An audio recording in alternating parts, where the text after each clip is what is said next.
Hi, folks. Welcome to episode 174 of the Wealth on Any Income podcast.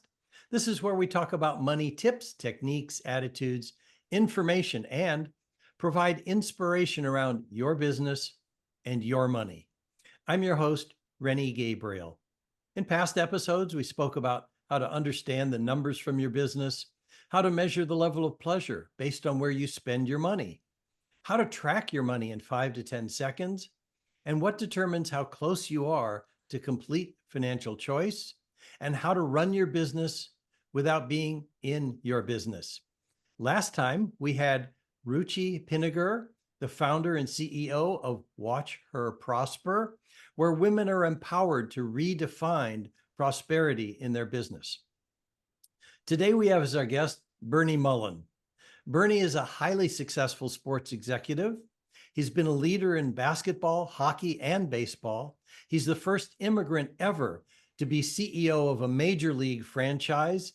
He has turned around franchises, set all-time revenue and attendance records, and generated over $1.5 billion in revenues for brands from the National Football League to the US Open Tennis, and with his agency, Aspire Marketing.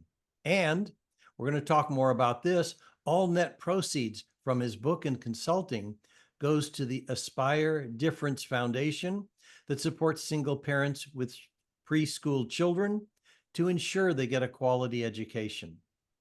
Bernie, welcome to the Wealth on Any Income podcast. Well, my pleasure. Thanks so much for having me, Rennie.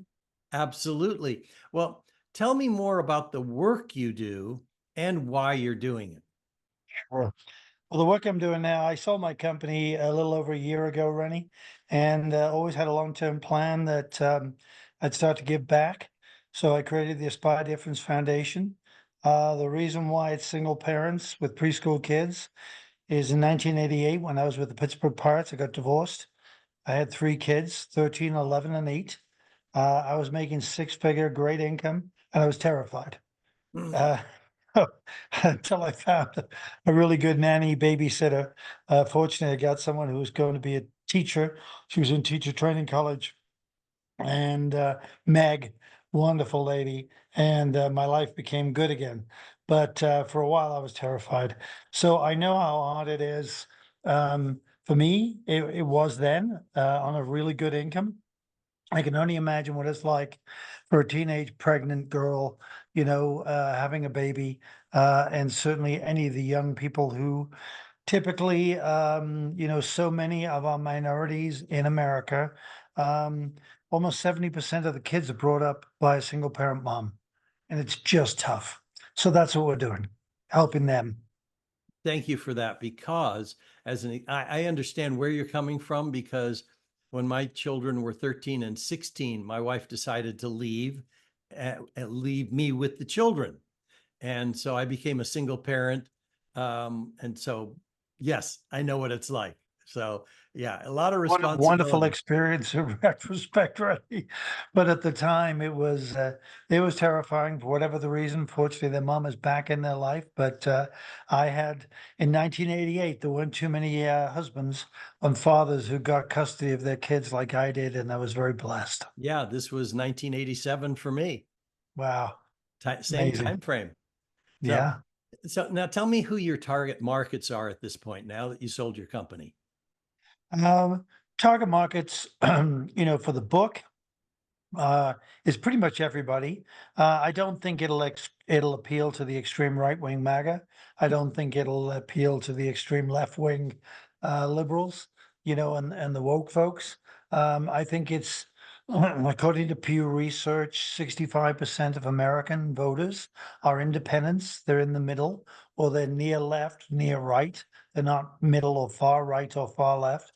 So I think it appeals to all of those folks. Yeah, and I know the title is Reimagining America's Dream, Making It Attainable for All. So it's a fabulous title. Thank you. Yeah, I think it really was. I mean, I futzed around for about 3 years, writing chapters, rewriting them, not liking them, and 2 things happened a couple of years ago when we went to Costa Rica with the co-author of my first book was an academic book. So I was a professor at the University of Massachusetts for 10 years, building the sport business program, and also being an adjunct in the business school. The sport business program was in the phys ed program, and we spent the 10 years I was there getting it out of there and getting it into the business school where it belonged.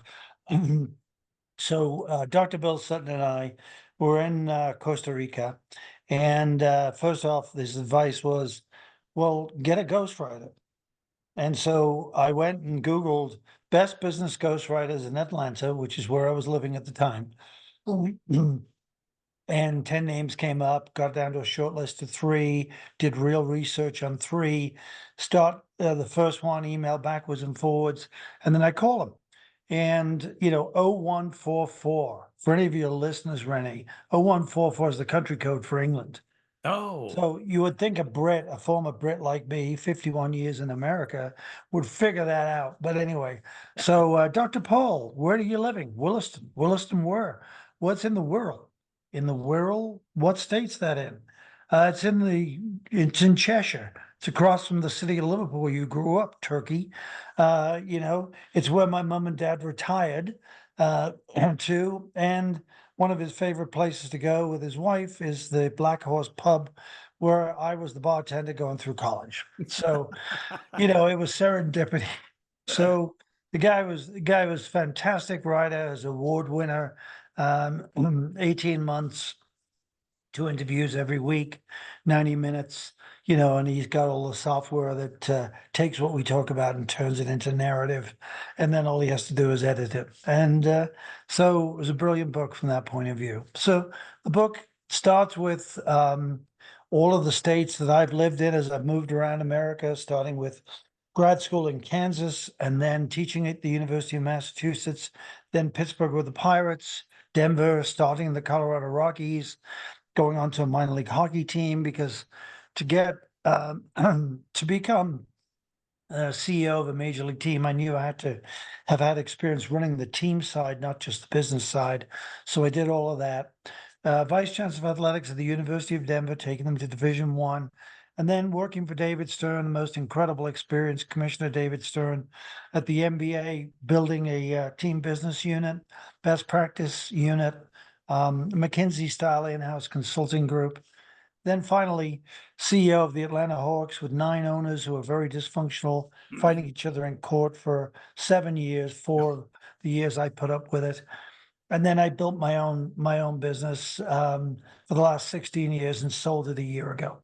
So that's the Bernie Mullin story. Amazing story as an immigrant, like you said in the intro, Renee. First ever foreigner to be CEO of a major league team, and 2 of them, the Atlanta Hawks NBA and the Atlanta Thrashers NHL team. And I've been very blessed. And so the second part of the book is, this thing was incredibly inspirational and aspirational for me.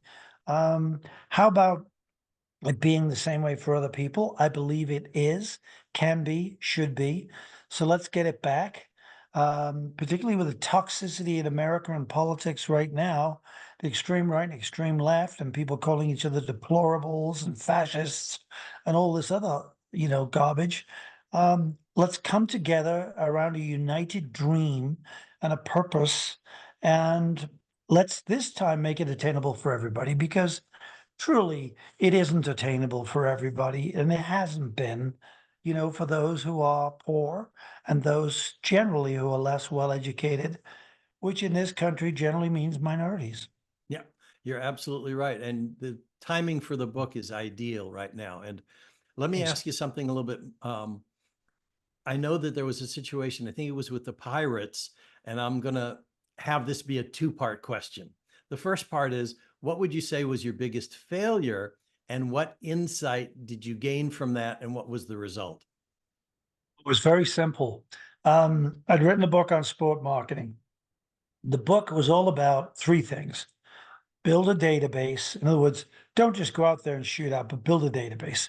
We would have kids from Robert Morris University standing in line in the ticket lines at Three Rivers Stadium, having the fans fill out application blanks. Free scarf, free hat, free tickets, whatever it may be. Okay, database building. So database building, even before social media, before email, we were doing database building. Number two, we were doing our best intelligent marketing of who the hell is this Rennie guy? You know, what is this Rennie Gabriel all about? What's his association with baseball in LA and Dodgers, or is it the Angels or whatever? You know, get that information so I could then send a direct mailer to you in those days.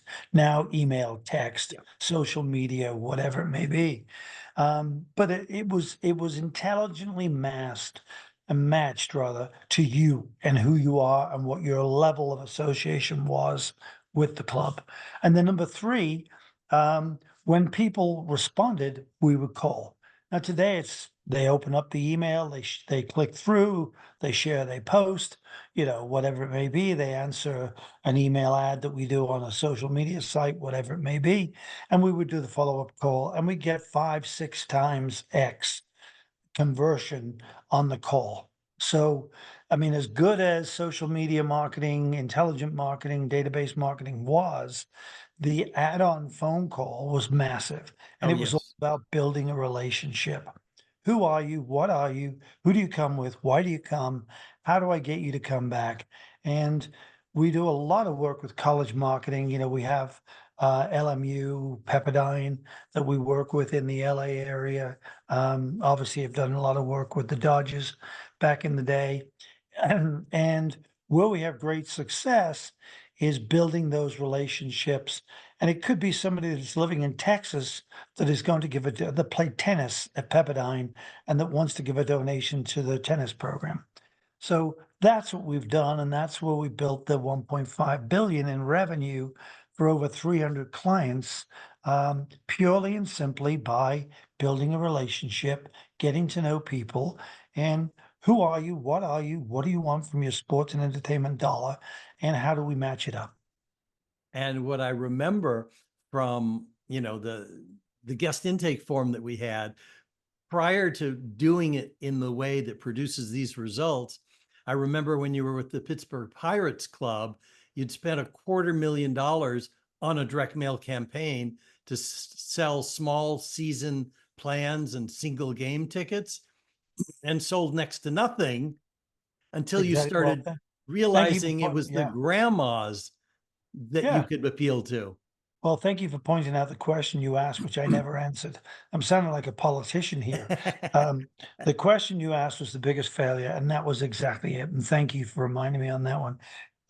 We did spend $250,000 on a direct mail campaign. So what happened was we had with Giant Eagle grocery markets, or in Pittsburgh they call it Giant Tiggle, uh, and we had 1 million entries into the home run sweepstake contest, and it was for the radio, KDKA radio. So one inning game, Lanny Faturi, our broadcaster, will pull out a name, and if we hit a home run in that inning, you got groceries for a month free. And if we hit a grand slam, you got them for a year. Mm. And so it was a really big deal. So 1 million people applied. They netted down to 400,000. This is so old. This is 1988 in 1987, Mhm. um, that we got a tape, of all the 400,000 people. We sent it to a fulfillment house along with postcards, and out went our postcards to try and sell tickets. We sold nothing. I mean, really close to nothing. Oh my gosh. Yeah. And I was terrified. I thought I was going to get fired and should have been fired because I was arrogant enough to believe that the book, that sport marketing book in those days was correct and it couldn't possibly fail. And so anyway, all of a sudden, my head of customer service, Kathy Murphy, was a grad student from UMass that I brought with me as my right-hand person. And she had 5 people in a customer service department. She said, we'll start calling. So they started calling, and it took a while to get phone numbers because we had their mailing address, but not Yeah. phone numbers. Got the phone numbers, called, and it was all little old ladies, all grandmas who Mhm. were listening to the radio sitting on their porch in Du Bois, Pennsylvania in the summer. And, but in that conversation Kathy and her staff had with these grandmas, they're like, yeah, but I've got grandkids and I've got kids.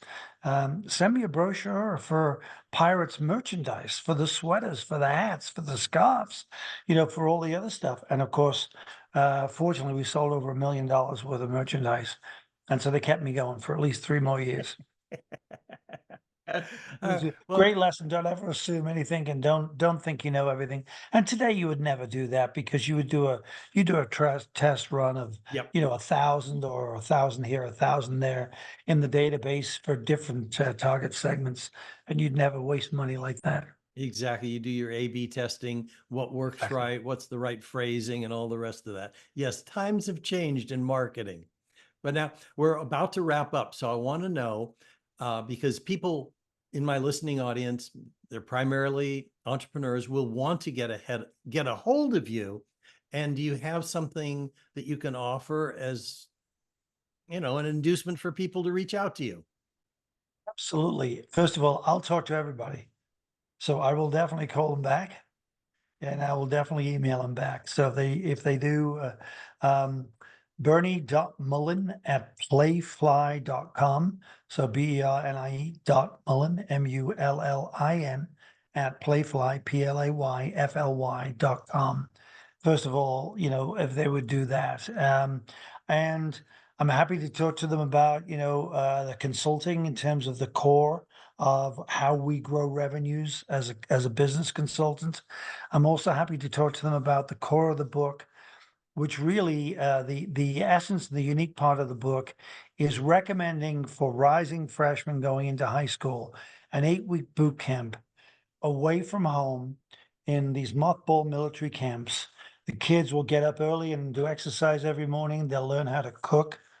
So particularly for poor kids, living in food deserts Mm, where Monday is McDonald's, Tuesday's Domino's, and Wednesday's out of a can, you know, they learn and actually will have prepped and cooked 8 meals, 8 breakfasts, 8 lunch, 8 dinners in the 8 weeks.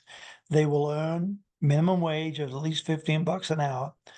Then the program recommends that they work before the sophomore, junior, and senior years, one business, one government agency, one volunteer or charitable organization. By the time they're 18, they will have worked, they will have earned $20,000, no tax, no deductions.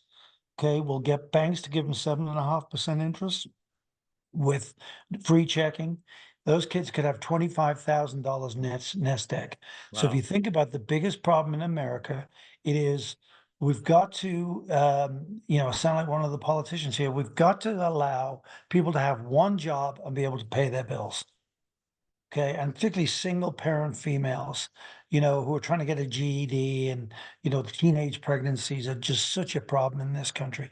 So we do that for them, get their kids learning, getting a resume together, knowing if they want to go to college or professional certification. And then we give them 4 years of professional certification free, um, for either, becoming an esthetician, a plumber, or like whatever it may be, or going to college. Now, what does that do? It's um, $100 billion a year. The program, the cost of the program that the government would need to spend, Renee, just in the first year for the boot camp, and then each year for the years of college. That's what we just gave to Israel and Gaza and to Ukraine. So if we can come up with that, that's not budgeted program money, can't we do that as an investment in our own youth to level the playing field and make the American dream attainable for all? Oh, thank you. Bernie, thank you so much for being on the Wealth on Any Income podcast. I'll put your email in the show notes so people will have that if they're driving while they're listening or whatever. Um, and again, thank you for being on the podcast. Well, thank you so much for having me. Really appreciate getting the word out. We've got to get America back together again. And the last thing is, which came from Costa Rica. When you go to Costa Rica, unlike Mexico, you say muchas gracias. They'll say de nada. In Costa Rica, they'll say pura vida, pure life. Don't sweat the details. And so, in that respect, we're in the book recommending PAL. So, Rennie, you're now my pal. I'm your pal. And PAL stands for peace and love. Oh, thank you, Bernie. Very simple. And to those who are still listening or watching on YouTube, if you'd like to know how books, movies, and society programs you to be poor and what the cure is, then log on to wealthonanyincome.com/TEDx. You'll hear my TEDx talk and can request a free 9-step roadmap to complete financial choice and philanthropy, and receive an email once or twice a month with tips, techniques, or inspiration around your business or your money. And if you'd like to see how you can increase your wealth and donate to the causes that touch your heart, please check out our affordable program, Wealth with Purpose. To my listeners and viewers, thank you for tuning in. You can listen to the Wealth on Any Income podcast on your favorite platform, and please rate, review, and subscribe. Until next time, be prosperous. Bye-bye for now.